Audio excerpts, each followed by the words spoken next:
guddiga la dagaalanka mukhaadaraadka ayaa maantay warbixin adag ka soo saaray xaaladda magaalada Gaarisa oo ka sii daraysa xagga isticmaalka maandooriyaasha kala duwan waxayna sheegeen guddiga in loo midoobo la dagaalanka mukhaadaraadka la sheegay inuu ku soo kordhayo magaaladan Gaarisa oo aanan faraha looga qaadin ciidamada nabadgelyada kaliya waxa kale oo ay intaasi ku dareen in baarlamaanka Gaarisa lagu soo qaado dood ku saabsan arrinta maandooriyaasha ku soo badanayo magaalada isla markaana ay ka soo saaraan sharci adag waxaan ka hadlaynaa maanta oo laga hadlay oo culimadii ehlu cilmiga ahay ay ka hadashay waa muqaddaraad waa waxa maandooriyo la dhaho waa waxa lagu sarqaamo waxaan u malaynay wixii ugu xumaa adduunka weyn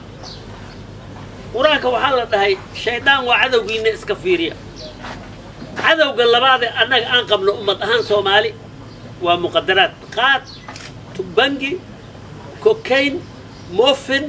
intaba dhulka Soomaalida waa lagu gadaa waxa kaloo jiraabo dad baaba dhahay suuq horlaan helnay suuq meelihii hore dadkii wuba ama wuu ka dhintay ama wuu ka duqoobay meel new zone waxaan helnay dhaheen meel cusban oo ilmaheeda iyo gabadheeda iyo hooyada kulli la bari karo bahalka marka waxaan warka ku soo koobi ama geel baan ku dhaqan jirnay geelayda waxay dhihi cadda faruuriyaha loo qaniinaa bal cadda iyo faruuri qaniis adi isu keen macnaha waxaa weeye ninkaas intuu guntaday oo saxaytay oo bishimaha uu qaniinuu geela bahal rugan leeraa oo lagu dhayo yuu soo qaadanoo uu rugi oo uu hooli hadda waxaa weeye muqaddaraad ninkii ilmo qabo way maqal hadduu laba jir yahay hadduu xalay dhashay qatar buu ku jiraa maxaa dhe waxan waa wax la kala dhaxli ninkii ilmihiisa iskuul ku jiraan khatar baad ku jirtaa ninkii ilmihiisa jaamacad ku jiraan ninkii ilmihiisa ay weynaadeen haye bahalkan waxa uu weeye corona wey gabadhii buu talaali wiilkii buu talaali hataa habartii in la baraan la arkaa haddii iska qaban waayaan marka hadalka waxaa ku soo kooyni waxaa la dhahay nin baa wuxuu dhahay walle hala tukada afku u kala kici waay maanta waxaan ka hadlayna waxaa weeye ummad ahaan Soomaali afkan aan ku hadlay inta ku hadlay wajeer Mandera Gaaris meel kastoos jooga warnimay wax khatar ah soo food saareen ma fiin baan ka aqli xunna bahalka fiinka la dhaho markii uu arko roob daruur madow uu arko uu qaylin uu baaldadi maxaa waxa ka qoyni xabagti ma bahalkaas aan ka aqli xunna waa inaan dadnimada annada muujinaa oo sidii uu sheegay sheekhaas sheekh ninka gurigiisa lagu gada bangiga waan ishaynaa annaga haddaan duqowdi Gaarisa midda labaad waxaa weeye ninka moodaa inuu madax noo ahaan asoon meel saarin muqaddaraad iyo qaad ayaamahaaga way tirsan yihiin 27 waa geedahaas waxaan ku xisaabtamaynaa oo ummadda Gaarisa aan u sheegaynaa waxa aad ka qabatay daroogada waxa daroogada aad ka qabatay aan kugu xisaabtamay meel kasta ha laga soo doorto ummadda waa isku mid waxaan ku sheegaynaa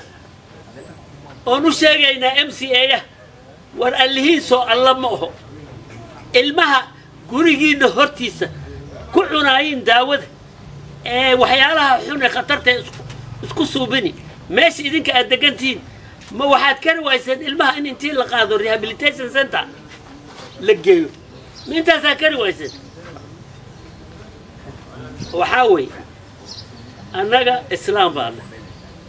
addoommo ilaahay baana kitaab baa laidinku dhaariyey kitaab yaa laidinku dhaariyey waxaa jira culamaa intaba iga fadhida aakhare dadka nafar baa loo xisaabay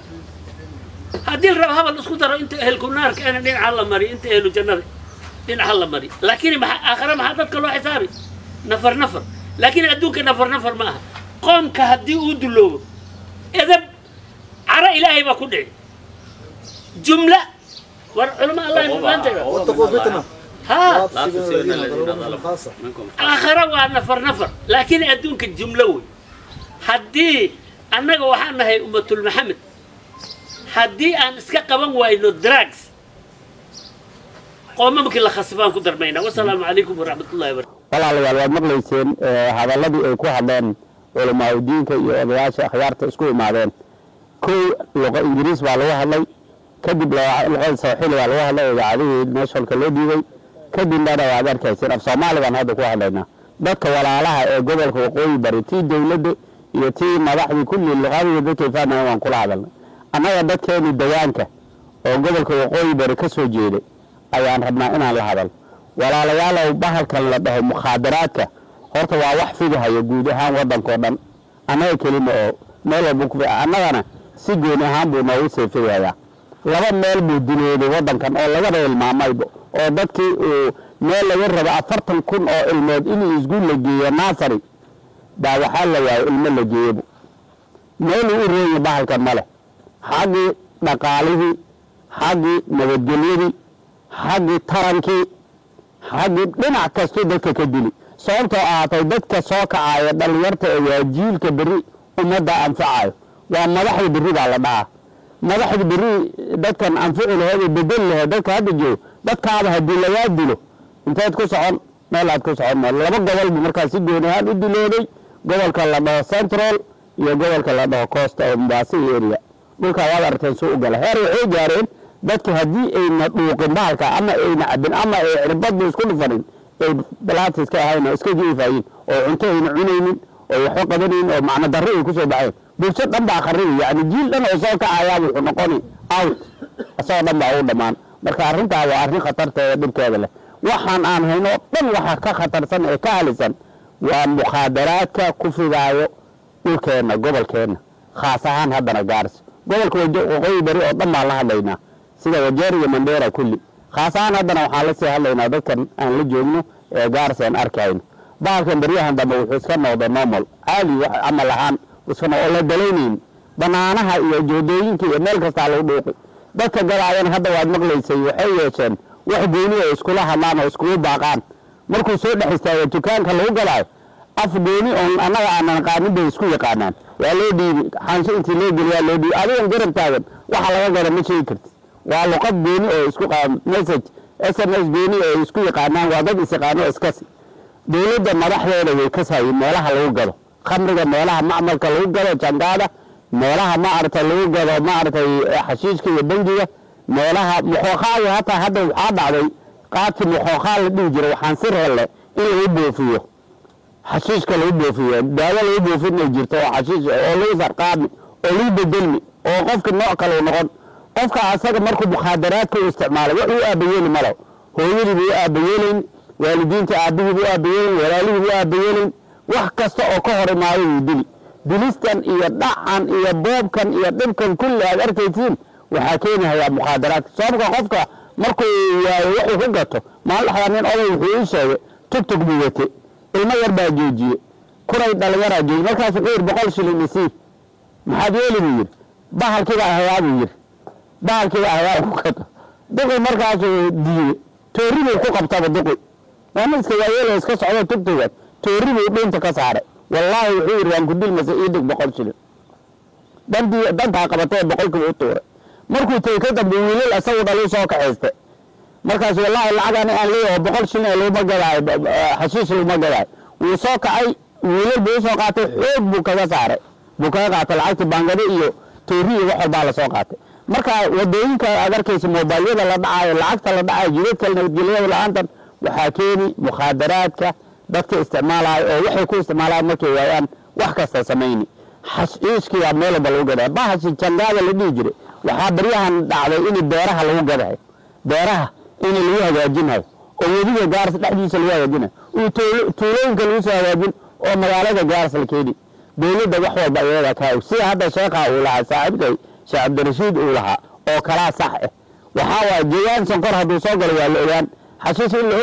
la ogaan la ima maran meel walbuna ka soo galaya Kenya hoosuna u imaanaya soomaaliya buu ka imaanhayaa ethoobiya buu weliba zaa'id ooga soo galaa inta jeera gaari lagu qabto meesha cadad ma leh lacagaa laga qaadan balweeda ay u soo talagalaanba nimanka xashiishka iyo bengiga safriyaan ilaa iyo nairobi 10 milyan buu ugu soo talageli jidkaa uu hayo buu ku safrin lacagtuu saa u bixin meesha waa lisoogi waa liskasi telefoonaa la kala haastaa mar alla markuu uu soo socdo wuu sii warrame waa lagu sii talageli 10 milyan buu ku talageli inuu jidkaa ku bixiyo marka nimadahu arrintan waa arrin khatar eh waa arrin halis eh waa arrin mustaqbalkeeni aayaheeni halayn haddaan ka aamusnana dhibku wuu sii kordhi ilaahay ina barakeeyo waxaan rabnaa arrintan si jiddi in loo qaato dadka nabadgelyada ee khusayso madaxda aan doorannay odayaasha culimmada akhyaarta dhalinyarta haweenka kulli in loo wala istaago oo bahalkaas laga hortago haddaan ka hortagi wayna hadda heer wuxuu gaari doona aanan waxba ka qaban karin oon indhaha ka fiirinayn sida Mombasa iyo meelo kale ka dhacday marka khayr badan baa inuu hojeeni aad iyo aad baad mahadsantihiin maanta halkan waxaan isugu imaanay odayaashan iyo culimmadan inaan ummadda ku baraarujinno dhibka uu noo hayo mukhaadaraadka waxay ogsoontihiin walaalayaal maandooriyaha waxaa loo yaqaanaa mukhaadaraadka waa dhibaatada u weyn oo hadda annaga nagu haysato magaaladan Gaarisa ama Soomaaliya meel ay degan tahayba ka jirto mukhaadaraadka ama maandooriyaha wuxuu baabi'inayaa maqaasidda shariicada shanta ahaayeen taasoo ahayd diinta caqliga iyo nafta iyo nasabka ama cirdiga wax loo yaqaano iyo maalka shanta wuu baabi'inayaa waxa u badan oo ku dhamaanayo ama ku baaba'ayana dhalinyarada u badan sidoo kale wuxuu dhibaato badan ku hayaa qoysaska badan ba waxay u dumeen ama u kala tageen mukhaadaraad dartiisa leanna qofka markuu maandooriyo isticmaalo mas-uuliyadiisii ayuu waynaya ama gabayaa sidoo kale wuxuu dhibaato badan ku hayaa tacliinta arday badan oo waxaa jiraan jaamacadihii iyo iskuuladii ka tageen markay barteen maandooriyaha iyo mukhaadaraadka wuxuu kaloo dhibaato ku hayaa amniga magaaladan Gaarisa waad la socotaan hadda maanta qofkii telefoon wato habeenkii ma socon karo dhalinyarada mukhaadaraad isticmaaleen maandooriya ayaa meel kasta toori la taagan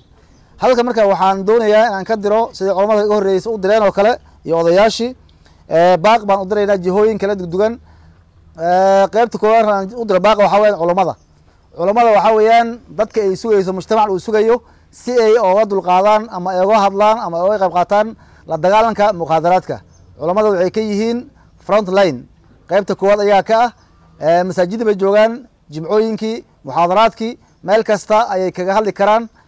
magaalada wax badan oo waxaa jira culimada ilaahay subxaana watacaala darteeda uu ku badbaadiyey ama ku bedelay mukhaadaraadkana ka mid ah marka culimada kaalin weyn ay ka qaataan ayaan doonaynaa risaalada koowaad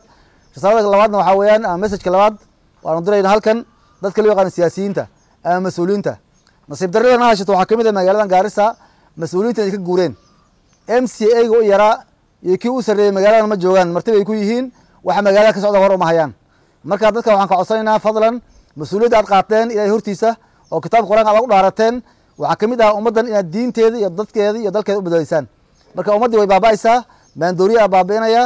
codkiinana ma maqalin haddaad siyaasiyiin tihiin baarlamaankiina kaga hadlin meelaha dowladda iskaga imatayna kaga hadlin waxaan la soconnay MCA-yaasha countiyaasha kale inay ka soo saareen qaanuun ama qawaaniin ka soo saareen ama ay ka soo saareen shuruuc ay kaga hortagayaan maandooriyaha laakiin magaaladan Gaarisa ma dhicin welito marka waxaan leenahay dadka siyaasiyiinta ah inay ilaahay ka cabsadaan subxaana watacaala oo ummaddii badbaadkeeda si loo badbaadin ay ka qabataan waxay ka hadlaan guryo jidad la dhisayo iyo iskuulo la dhisayo iskuulkii iyo jidkii wax qaadaya lama haye ummadda way baabadaya loo dhisaya marka waxaan leenahay dadka in la badbaadiyo ayaa ka muhiimsan waxyaalaha ay ku mashquulsan yihiin risaalada saddex waxaan u diraynaa waalidiinta waxaan leenahay waqti adag baa la maraya carruurtiinni inaad xakamaysaan ayaa la doonaya ilaahay subxana watacaala waa kii lahaa yaa ayuha aladiina aamanuu quu anfusakum wa ahliikum naara naftiina iyo carruurtiina ama ehelkiina naarka badbaadiya maanta carruurta dhibka u weyn oo haysto waxaa weeyaan laba shay waa kow mukhaadaraad ama maandooriye laba waxaa waye social media waalidiinta waxaad moodaa inay iska maqan yihiin oo arrinta ay ka warhayn marka waalid kasto waxaan kuga baaqaynaa carruurtaadii saad ku badbaadin laheyd inaad falkeeda qabataa waxaan kaloo risaalo u jeedinaynaa mujtamaca guud ama bulshada ilaahay subxana watacala wuxuu leeyahay in allaha laa yugayiru ma biqowmin xataa yugayiru bianfusihim ilaahay subxana watacala qole ma bedelo siday yihiin kama bedelo ilaa iga isbedelaan marka annaga haddaan nahay reer Gaaris waxaa naga muuqdaa gaabin badan kala maqnaasho badan waxyaalaha mukhaadaraadka xoog siinaya ama maanta badbaadada la rabo inayna siiyaan waxaa ka mid ah dadka guryaha iska leh ummaddan mukhaadaraadka iibiso guryay degan yihiin guryahaasna waxaa iska leh dad Soomaali oo muslimiin ah wuxuu fiirsanayaa bisha kirada u qaato culamada fatwada ay soo saareen waxaa weeye ninka dukaankiisa lagu gado mukhaadaraad sida qaadka sida bangiga sida khamrada lacagta uu qaadanaya waa xaaraan liannahu wuxuu qayb ka qaadanayaa